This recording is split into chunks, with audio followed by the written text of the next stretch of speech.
Hello and welcome to Restoration DIY, and whether this is your first visit or you're returning, it's great to have you here and I hope you enjoyed the video. In this episode, I'll be making a bowl from Sapele segmented rings with 4-colour epoxy resin, and this time the rings will have resin joints. So without further ado, let's get into it. I'd previously cut all the segments, so all that remained was a quick sanding, then I could assemble the rings. For this project, I needed to make 3 rings, each with 18 segments. To form the joints, I cut mixing sticks into short lengths and placed a piece between the segments as I loosely assembled the rings, and then I used a hose clamp to hold it all together. Next, I used more mixing sticks, cut in half, and superglued these on top of the ring, making sure I didn't get any glue in the joints. When one side was done, I flipped it over and did the same to the other side, and when the glue had cured, I released the hose clamp and removed the pieces in the joints.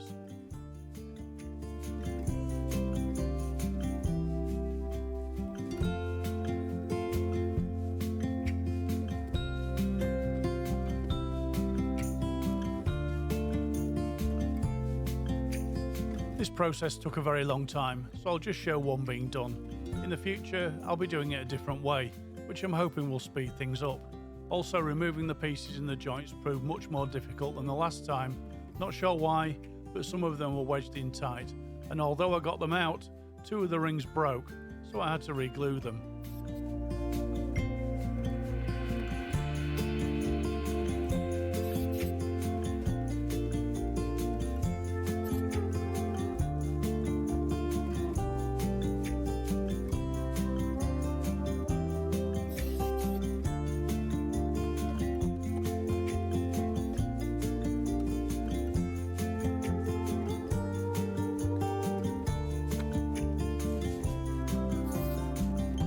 The rings were a bit undersized for the casting bucket, so I glued more bits of mixing sticks around the outside. 4 equally spaced stacks did the trick.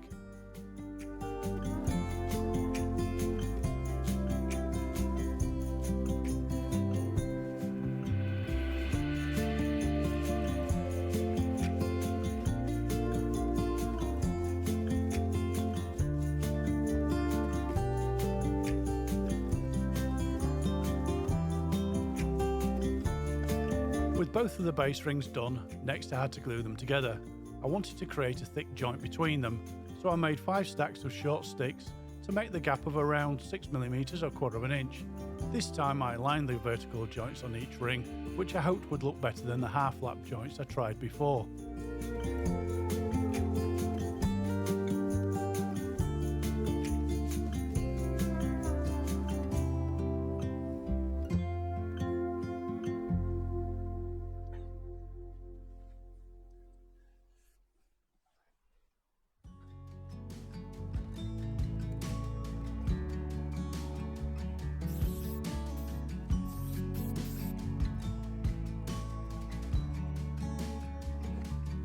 After a quick test fit, I moved over to the lathe to make a piece to go in the centre. This was mainly to save resin, but I quite like the look of it, and it's something I will be developing as a design feature in upcoming projects. To make the block, I fixed an offcut of Sapele in the lathe and turned it down to round. I was looking to allow for about 6mm or 1/4 inch of resin between it and the base rings.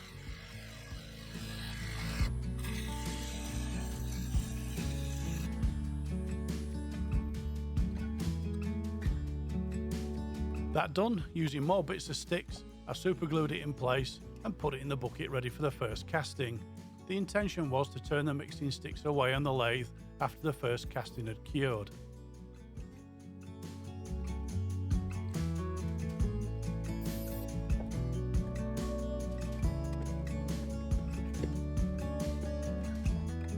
In this clip you can see the segmented ring for the rim, all glued up and ready for casting. This would be done at the same time as the base section.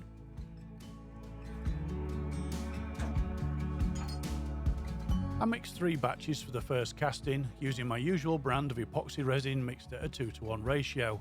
It's also the coldest day I've done a casting, which caused me some problems later on. Black mica powder was the chosen colour for this first pour, I added a liberal amount and thoroughly mixed each batch for around 2 minutes.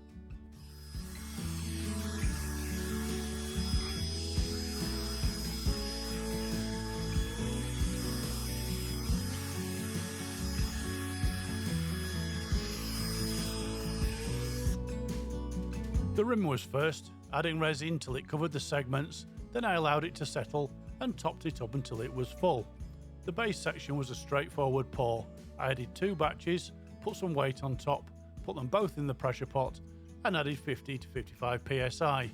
I didn't film the pressure pot bit, but when done, they were left for 5 hours to cure, then I returned to the workshop for the second casting.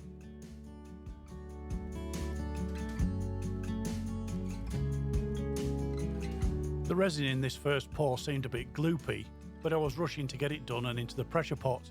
And also what I hadn't realised was the segments in the rim casting were beginning to float, and I didn't use any weight to hold it down.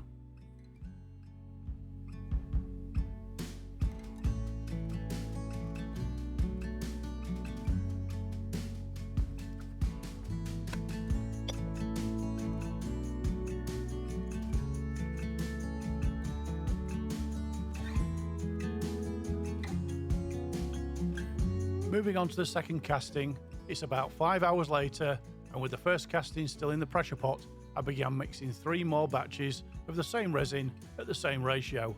And now in the early evening, the ambient temperature is even colder at around 6 degrees Celsius.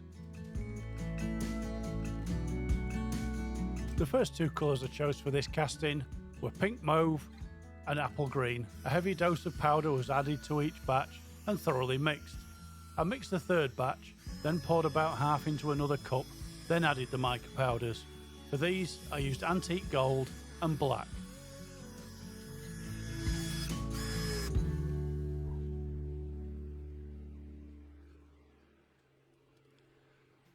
These were then mixed for an additional minute or so. After mixing, I left the resin to pre-cure before adding it to the casting bucket, but this is where the cold temperature caught up with me. I'd mixed the second batch before checking the first in the pressure pot. I just presumed it had heated up and cured, but when I opened it up, the first lot hadn't cured. It was thick and gloopy. Now I didn't film any of this because a bit of panic set in. I removed the 2 castings from the pot and added weight to the now floating rim segments, and the base casting still had the mixing stick superglued to the top ring, so I had to prise these off with a screwdriver because there was no way I could fix it to the lathe and turn them off in its liquid state. Anyway, with a near disaster averted, I added the 4 coloured resins to the casting bucket. To my left you can see a heater blowing hot air over the resin and casting bucket. This helped to get the second batch up to temp. You can see the pink resin beginning to smoke whilst I'm pouring it. Then the castings were put back in the pressure pot and 50 to 55 psi added, and I placed it in a warm room to cure overnight.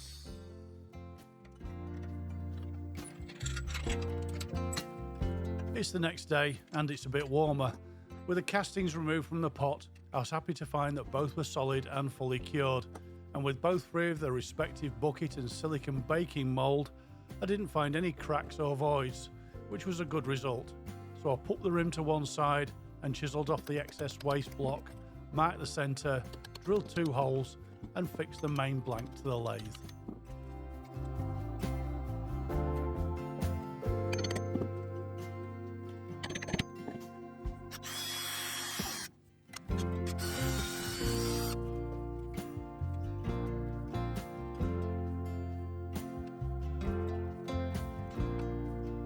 The next thing to do was mainly to level the top, so I could epoxy the rim in place, but before that I would have to cut a mortise in the base, and learning from my previous projects, I also had to expose the segmented rings in the base, so I could check that the joints were running true.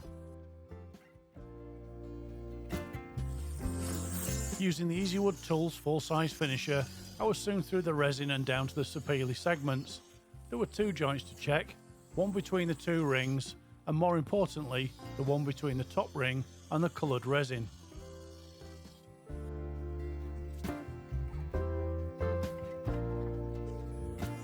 With most of the resin removed, I used the 1/4 inch parting tool to expose the upper joint, and there was a bit of a wobble, but at this stage I could fix it by repositioning the tailstock in the blank, which is what I did.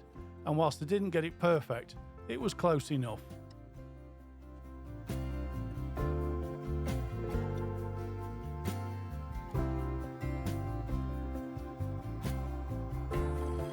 And with that done, I could cut the mortise, same as before. First I level the base, removing all the resin down to the segments. For this, I used the 1/2 inch bowl gouge, a bit of the carbide cutter, and the skew to finish it off.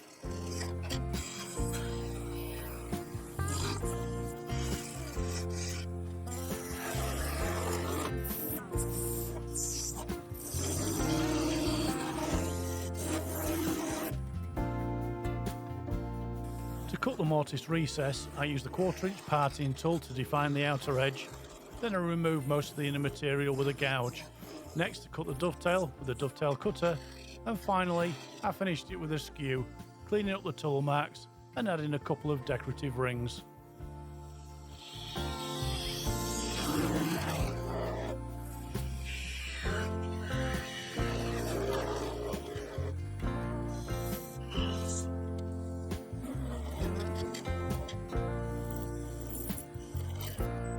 Then I sanded from 80 to 800 grit and added a finish, just to the underside. The blank was then turned around so I could level the top.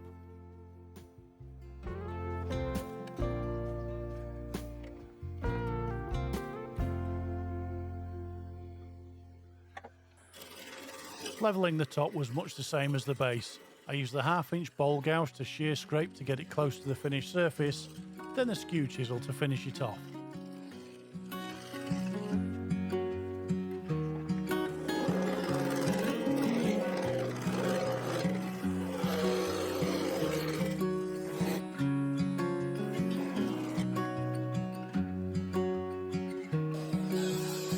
Next the rim was passed through the drum sander.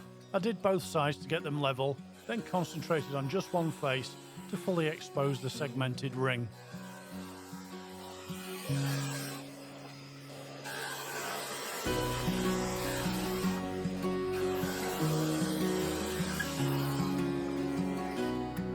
With both pieces done, I fixed them together using a fast cure epoxy with black mica powder added to blend it in. After mixing it, I spread it evenly around the rim. I'd previously marked a pencil line so I could see where to put it. Then the main blank was placed on top, a quick measure to centre it, and then I left it for 30 minutes to cure.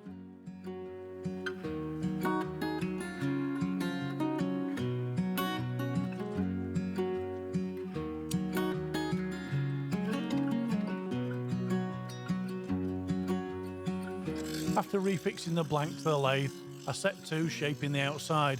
First up was a full-size carbide cutter to get the rim to round and get the blank better balanced.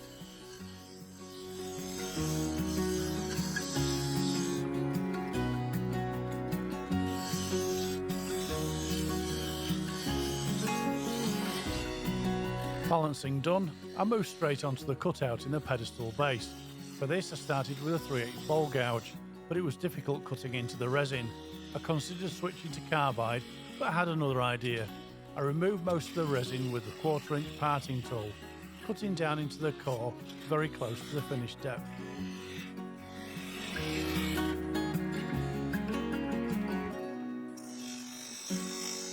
Using the parting tool in this way not only cleared most of the waste resin and mixing sticks, but I was also able to define the upper and lower edge of the resin core.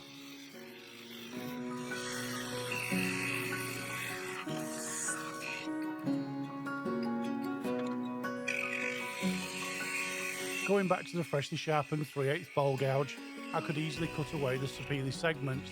Using a combination of push cuts and shear scraping, I gradually shaped the lower section. I wanted to form a sweeping curve from the centre down to the edge of the base.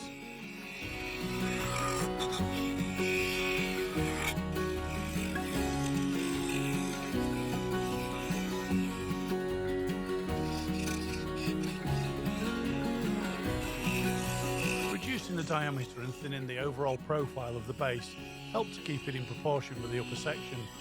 Now it was roughly to shape, I switched to the full-size carbide and began removing material from the resin midsection.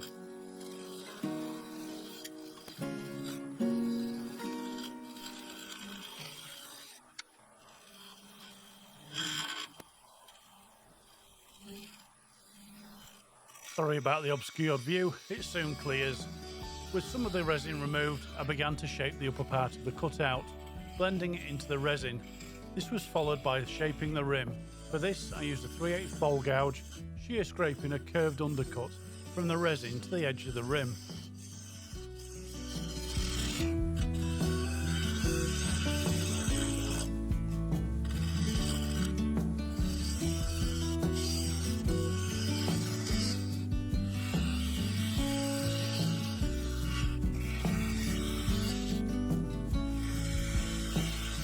When I got close to the final shape, I switched to the carbide cutter to finish blending the rim into the midsection. That done, I went back to the cutout to refine the shape, also cutting a rounded profile into the resin core.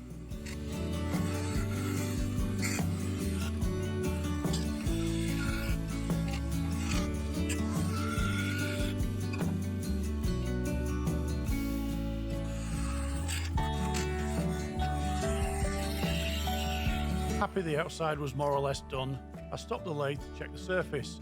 This is when I noticed some tiny pinholes in the black resin joints.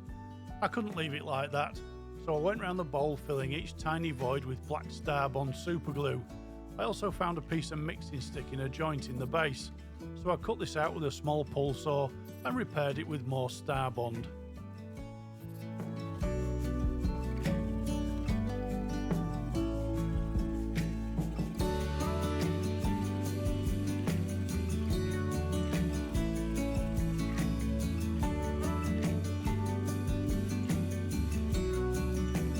Repairs done, I cleaned them up with a mid-sized carbide, then I sanded from 80 to 180 grit, checking a couple of times to make sure I'd filled all the pinholes.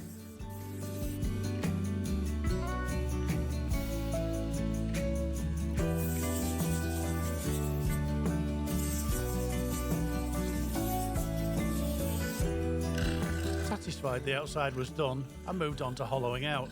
I started on the segmented rim. Using the full-size carbide, I cut away the black resin to expose the segments, swapping to the bowl gouge to shape the inner part, curving it down towards the resin.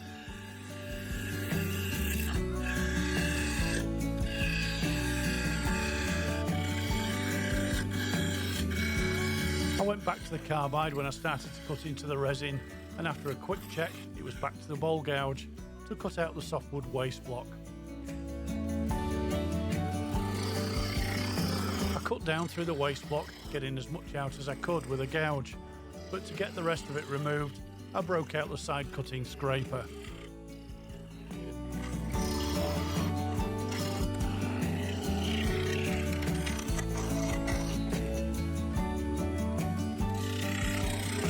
The scraper made short work of cutting the softwood away from the resin, but resin and this scraper don't mix. So I soon back to the full-size carbide, removing the resin down into the base.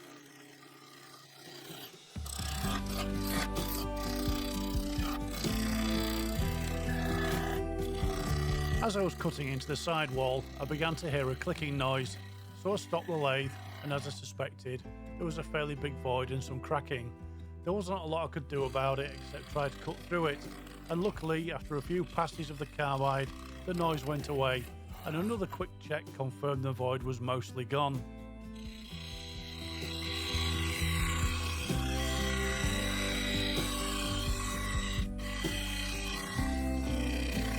I kept going, removing the waste material, shaping and blending the rim into the resin down into the base.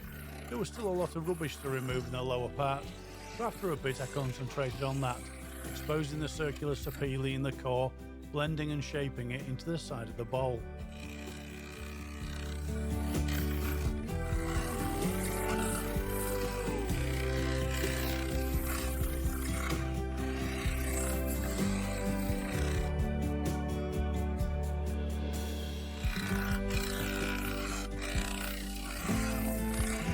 With most of the junk in the base removed, I began thinning down the side of the bowl, working towards a finished thickness of 10mm 3/8 of an inch. I didn't want the resin to be transparent, but I hope on a bright sunny day light will pass through it.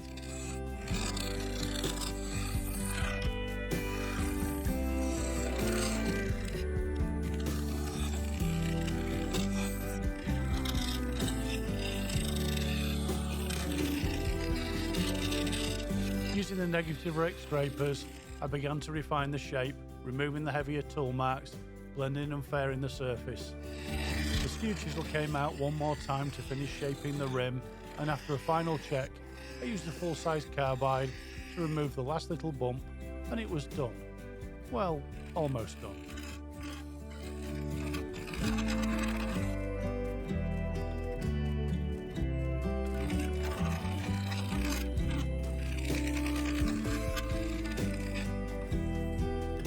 During the last bit of shaping, 2 cracks opened up, so I had to fix them, once again using Black Star Bond super glue.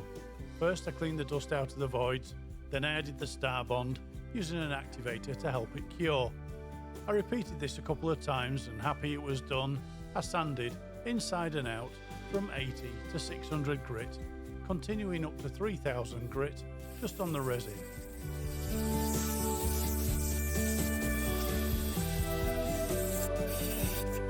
Sanding done, I cleaned down with denatured alcohol. Then I applied 2 liberal coats of sanding sealer, both denibbed with a non-abrasive Scotch pad.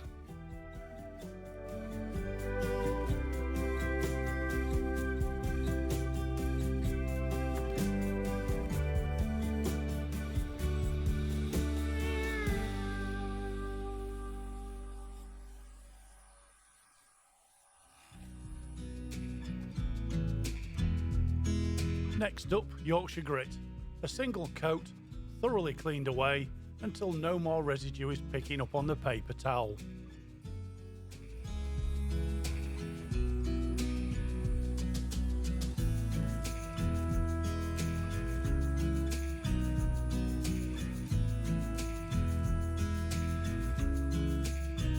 Next is the resin polishing. First up, Merkur Polar Shine 10.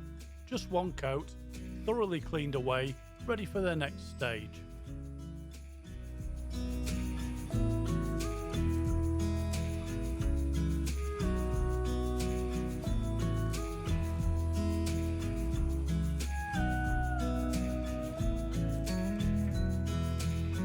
Polar Shine 5, another single application, thoroughly polished off to leave a deep shine.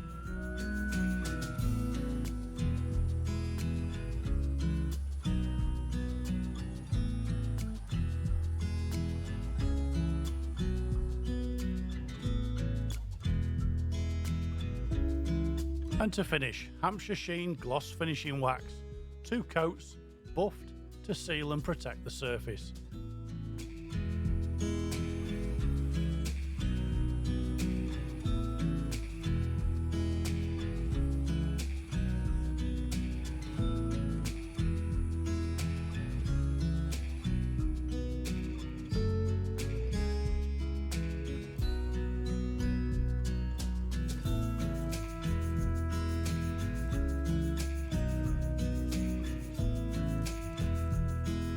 And that's it, another project finished, and I'm super happy with this one, and I hope you like it too.